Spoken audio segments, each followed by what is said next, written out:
Now, if you've reached a plateau or you're stuck in a rut with your tennis, then this video is for you, as I'm going to be sharing 5 hacks that can help to instantly improve your game.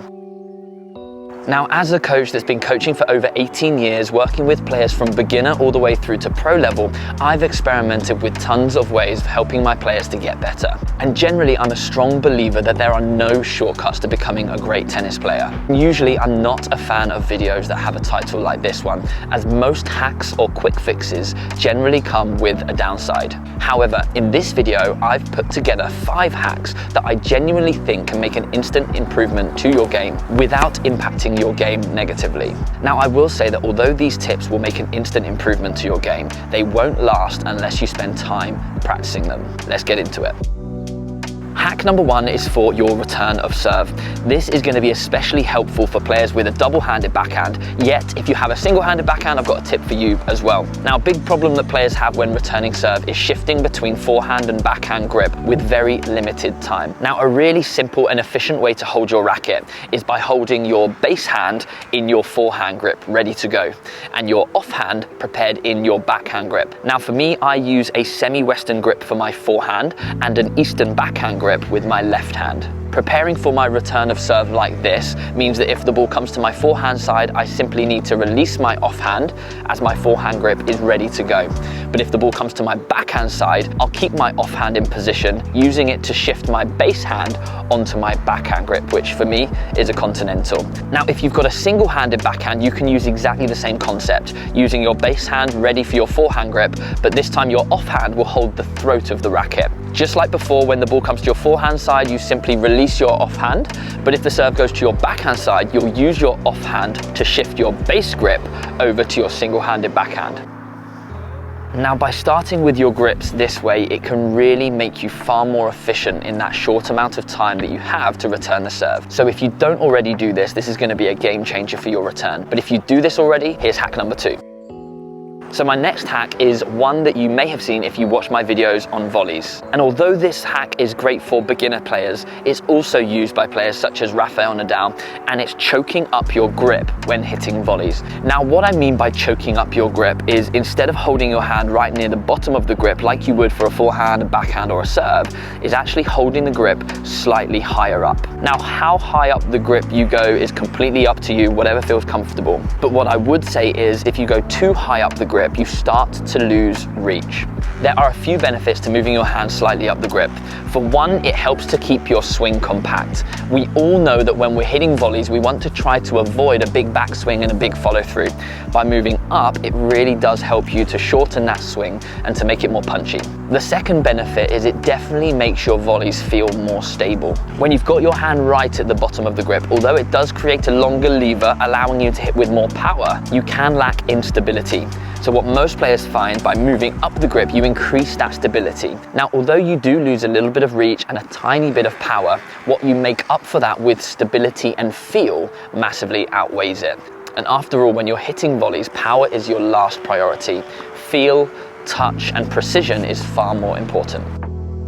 Hack number 3, in my opinion, is one of the best ways to help you to improve your serve ball toss consistency, and it's simply removing the spin on your toss. Now, as a coach, I've tried tons of technical interventions to help people to improve how consistent their toss is. I've talked about trying to release the ball at a certain height, trying to keep your arms straight. I've experimented with different teaching aids, but nothing has helped as much as this tip.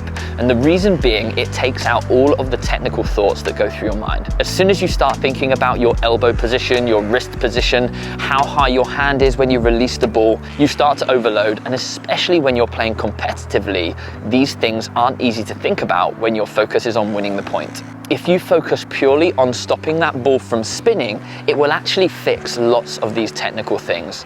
Without knowing it, you'll start tossing the ball with a straighter arm. You'll start releasing the ball at a better height. And you'll start taking more care over pushing the ball up instead of launching it up. Now, yes, if you slow down professional tennis players' serves, you may see that ball spinning, but they have supreme accuracy and precision with their toss, as they've done thousands and thousands of them over years of practice. But if you can stop the ball from spinning, it will pretty much guarantee that your ball travels in a straight line as opposed to forwards, backwards, or sideways. So give that a go next time you're practicing your serve. One thing I will say about practicing your ball toss is to try to practice it within the full motion of your serve. I see tons of players practicing their ball toss in isolation, and it looks perfect. They're able to put the toss in the same place every time. But as soon as they bring their racket into the equation, it throws everything. So when possible, when practicing your toss, try to do it all together with your full service action. Sorry to interrupt, but I'll keep it brief. If you're enjoying this video or finding it useful, I'd love it if you'd support the channel by hitting the like button, dropping a comment, or even clicking subscribe. Massive thanks. Let's get back to the video. Now, hack number 4 is going to help pretty much every shot within your game, and it's breathing out as you contact the ball. Now, the reason this is going to help all of your shots is because the act of exhaling helps all of your muscles within your body to relax. And in turn, this will allow your racket to flow more freely. When you hit a shot whilst holding your breath, your muscles are more likely to stay tense. This kind of links to what I've spoken to you about before with having a tight grip on your racket. Breathing out helps you to loosen that grip. And when your forearm is more relaxed, it allows your wrist to move naturally, allowing the weight of the racket to flow through the ball. Now, allowing your racket to flow more freely not only increases the speed of your racket, but it also helps you to improve spin potential as well, as having that looseness to your wrist will allow you to whip through the ball. Now, breathing out during contact will not only help your strokes technically, but it's also great to focus on during a match, especially if you're a player that gets tight, as having something simple like this to focus on can really ground you and to get you into that flow state that can help you to play tennis more freely. This is the main reason why players grunt. This is them exhaling as they strike the ball.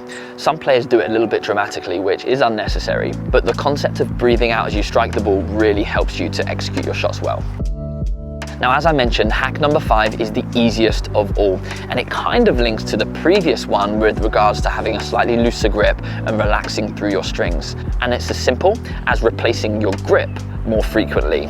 Now, every time I have an upcoming tennis match, I put a new overgrip on my racket. It gives me that extra bit of tackiness and feel that I need so that I don't have to grip onto the racket when swinging through the ball. Now, some players like overgrips, others like replacement grips. Whatever you prefer, it's good to keep your grip fresh.